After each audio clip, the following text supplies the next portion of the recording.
place să fac chestia asta, o fac destul de des, știi? Adică o dată pe săptămână, de 2 ori, tot o fac. Mereu pe TikTok îmi spun că nu te uita la un sărac. Dar scuză-mă, de ce să mă uit la un sărac? Ar fi să mă combin cu ceva care face mai puțin decât mine. Pe de-aia îmi place să fac vlog cu tine, că tu vorbești. Da. Trebuie să scot. Vezi că e radar aici. Vezi că te oprești. O să-mi ba. Mă, unde-i numărul, mă? Nu e mașina noastră. Pentru că pregătesc un film de cinema, am vrut să revăd filmele Fast and Furious.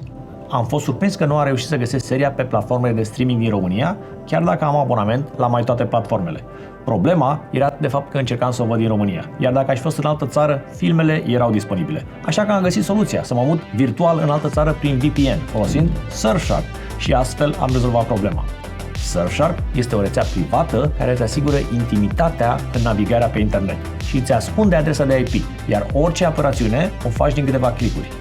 Bineînțeles, beneficiile Surfshark nu se opresc aici. Poți avea acces la pagini de internet blocate în România și poți să-ți rezervi cazare sau bilete de avion pentru vacanță la prețuri mult mai bune sau să faci abonament la Netflix sau Disney pe Turcia la un preț mai mic.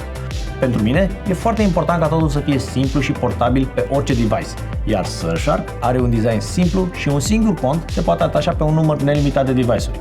În plus, nu mă mai stresez cu securitatea pentru că add-on-ul Surfshark One are protecție la virus și împotriva furtului de informații personale. Dacă intri pe linkul din descriere și introduci codul Andy Popescu, primești primele 3 luni gratuite și ai 83% reducere pentru lunile următoare. Dacă nu ești mulțumit, ai 30 de zile la dispoziție să anulezi gratis și primești toți banii înapoi. Așa că nu ai niciun motiv să nu încerci oferta, să intri pe linkul de mai jos, să introduci codul Andy Popescu pentru 3 luni gratuite și 83% reducere pentru lunile următoare. Iar acum, hai să vedem vlogul. Hai. Gata, hai să... We're live! Bine, gata. Salut, sunt Andy și facem un vlog cu... Amy! Și Noemi și mai cum? Demeter sau cum? Da. Asta ce nume e? Unguresc? Da. Ești unguroaică? Jumate. Da?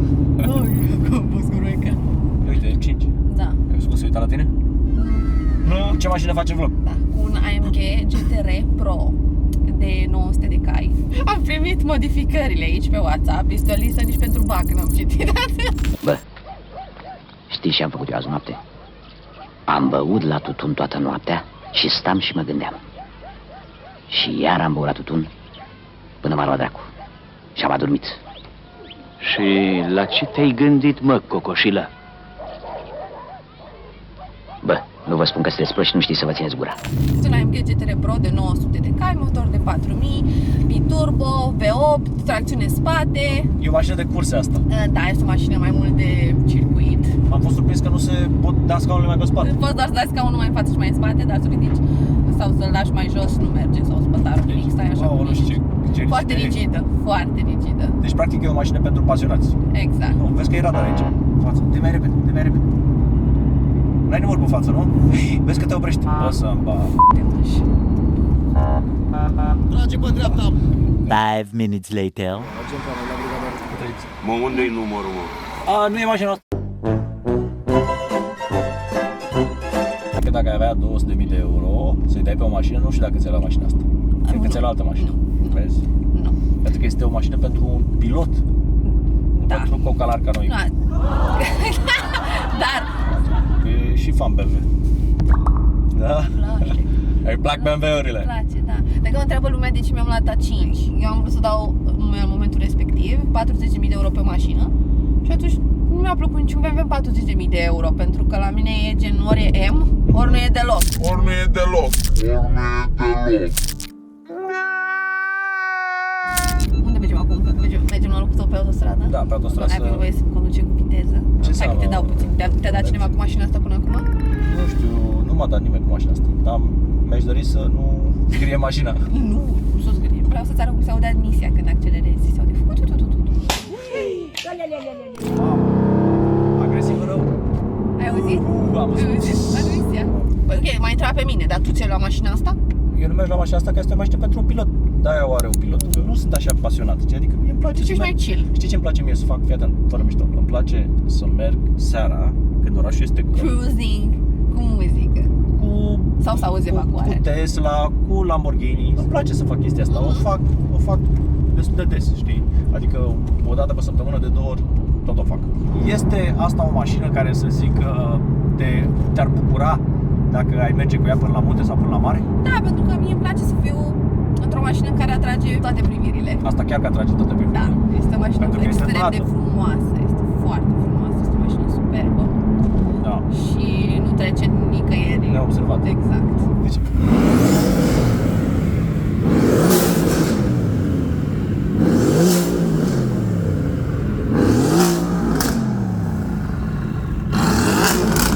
Ce mai vreau să ce înseamnă Q-ul ăla de negru?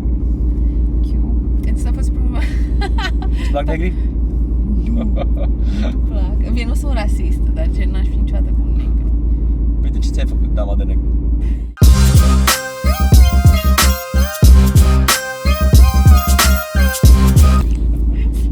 N-am nicio treabă negri. Deci, pentru că e ceva foarte empowering pentru mine, că I don't need a man. Arată-l aici. Da, nu am nevoie de un bărbat. Nu? Da, chiar am nevoie, jur. Poate că să n-ai nevoie de... Orice femeie nu se simte bine dacă e singură. Degeaba zice că ai nevoie de un bărbat, ai nevoie de o jumătate. La fel cum bărbații au nevoie de femei și femeile au nevoie de bărbați. Că te descurci tu singură și ești după barba ta, asta e Nu, partea a eu doua. consider că femeia, din punctul meu de vedere, într-o relație nu poate să fie doar despre o persoană și despre visul celelalte persoane. Da, adică e eu dualitate. consider că tu ca femeie Ai trebuie drept. să ai independență, să faci banii tăi. Da. În caz că deodată, Doamne ferește, nu ai de unde să știi persoanele lângă Bravo. tine, poți să te trezești într-o zi. Nu mai vreau, frate, să fim împreună. Corect. Ce faci? Da. Trebuie să ai o persoană lângă care poți să evoluezi, să te lasă să evoluezi. Da. Înțelegi? Nu să te țină... Și eu, la mine, înțeleg. nu știu, deci nu există. Eu vreau să fac treaba mea, să fac banii mei, să-mi strâng, să-mi iau eu în viața asta, vreau să-mi cumpăr se fac din normal. banii mei, nu știu, o casă sau un apartament, orice ar fi, indiferent că o să locuiesc probabil gen cu iubitul meu la vremea respectivă, Da. tot vreau să știu că eu în viața asta am reușit să-mi cumpăr Bravo! pe propria mea putere o casă, știi? Chit că o dau în chirie sau așa, Foarte nu de știu, așa admirat mi se pare. chestia asta. E foarte de Da. admirat, bravo. Da, mie îmi place să fiu cu un bărbat care poate să se Provide. descurce singur, Da. să fie provider, exact. Adică Security, că îți dă mereu pe securitate. TikTok îmi spun că nu te uita la un sărac.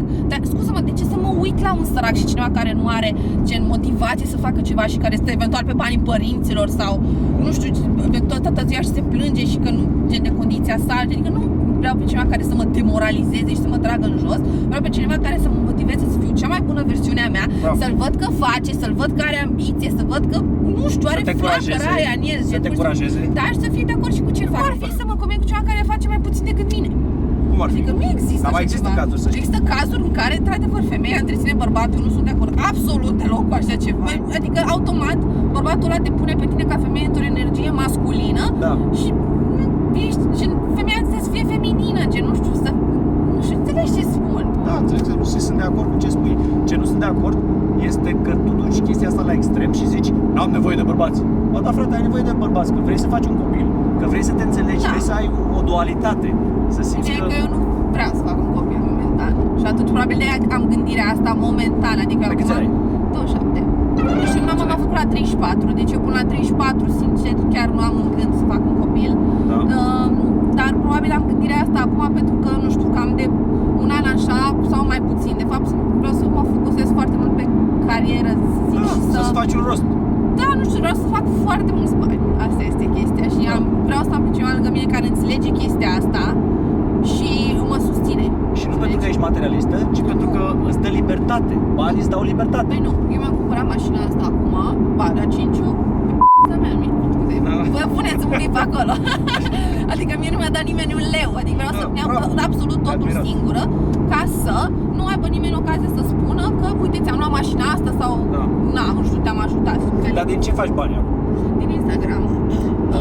Și acum am început colaborare cu Racebox, cred că 2 săptămâni recent și de acolo.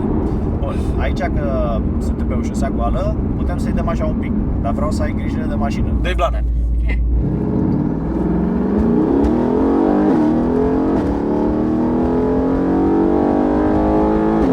Gata, gata. Dă-i! Dai așa să mă învăț cu ea, că nu poți să-i dai așa din prima. E ca o gagică nouă. Trebuie să te tatonezi cu ea întâi.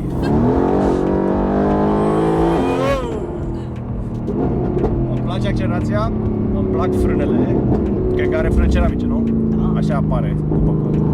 Cum să nu-ți placă mașina? Uite, știu cum stă pe curbe. Adică vezi, într-adevăr este foarte rigidă, dar ai avantajul că uite, știu cum stai pe curbe. Da. Nu simți. Mașina asta este și să te să aluneci fiind mașină de circuit, știi? Mă impresionează frânele, să știi. Păi da, Se pare așa, sincer, wow. adică, Vai de mine cum se aude. Wow. Mișto mașina, îmi place.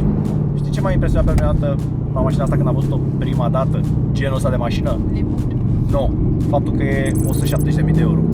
What's the difference between a wet raccoon and Donald J. Trump's hair? A wet raccoon doesn't have $7 billion fucking dollars in the bank.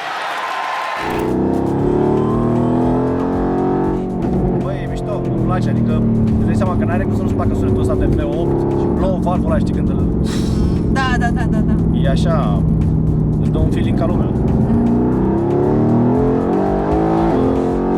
Băi, are sunet. Sunetul, da. Și sunetul ăsta Dar face știi mult. că Eu nu te mai aud. AMG-urile în general se aud foarte bine. Da. Foarte bine. Da. E sunetul ăla gros, așa. Mamă, e și frică să o cal la maxim. Nu-ți fie. Avem 150 la oră, nici nu simți. Mamă. Bun, ce modificări are mașina asta? Upgrade Turbo Stage 3, Soft Motor Stage 3, Soft cutie Stage 2, capotă full carbon, eleron full carbon, Îți dai seama cât e capota asta? 7 kg are. Bă, dă-o dracu. 30 kg are capota stop și 7 kg are capota asta. Bun, hai să vedem cât face 0-100 fără launch control. Da? 3, 2, 1, plană! 100!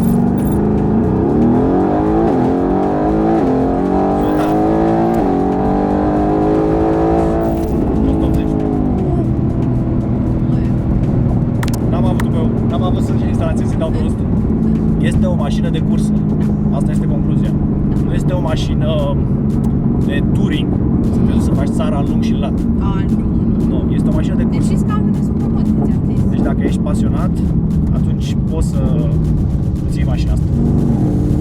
Da, uite, abia. Știi ce îmi place la mașină? Că o simt destul de stabilă, adică am călcat-o la fund și n-a făcut așa. Hai, plan! La 60 la oră. Simt lipsa camerei de bord, ca să vadă oamenii cât de repede fuge mașina. Da. Ție cum ți se pare sunetul? Adică, Marfă, dar mie Da. îmi place să fie sunetul cu boxurile mai lungi. Da? Să fie sunetul ăla de mai lung. Că bâlbâie mai mult. La 60 la oră, plan la 60 la oră. Vezi? A fost o secundă de pauză. Mamă, se întâmplă lucrurile foarte rapid când treci de 130 la oră. Este o mașină de cursă, suntem într-o mașină de cursă. La 100 la oră, pac, plan.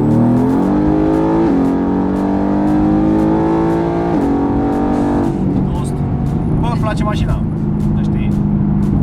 E așa, îmi place că face sunet. Dacă nu făcea sunetul ăsta, nu știu dacă aveam același feeling. Cât timp te mai vezi făcând vlog? Întrebarea este. Fac vlog de plăcere. Deci te vezi făcând asta la 80 Nu, de ani? nu. Nu știu. Habar n-am, eu nu fac planuri. Știi cum îmi place să-mi trăiesc viața așa day by day, știi? Am chef să fac asta. Asta-ți filmat cu Lamborghini, cu Huracan. Nu-mi plac mașinile electrice. Dar îmi place Taycanul. Porsche Taycan. N-aș zice nu. Mai Și- gusturele. Și nici la un e-tron n-aș zice nu. Cred că sunt mai bani. Da. Băi, ideea este că îmi plac mașinile, lumea asta nu înțelege. Eu mereu o să fiu cu un car guy. Dar care e bărbatul tău ideal? Așa cum ar trebui să arate bărbatul ideal? Înalt, frumos, Dar să știi că nu Cu țin mușchi. foarte mult, nu. Deci, fără mușchi. gustul meu este burtă? foarte... Nu, să fie gras. Să fie gras. Deci, gustul meu este foarte diversificat, deci poate să arate, Da? pot să mă rogostesc așa random. Așa. Dar, important este să fie funny, Da. să mă facă să râd, asta e. Am auzit că cea mai bună combinație să combini o gagică este un mix între funny și aroganță. Deci, Da, exact. asta e cea mai bună combinație Da. ca să... Da. Da? Mărimea contează? Nu. Nu? Nu. Mărimea mașinii. Dar eu nu prefer, mie nu-mi place mare. Că tu ești mică și Da. stârtă. Nu-mi place, deci...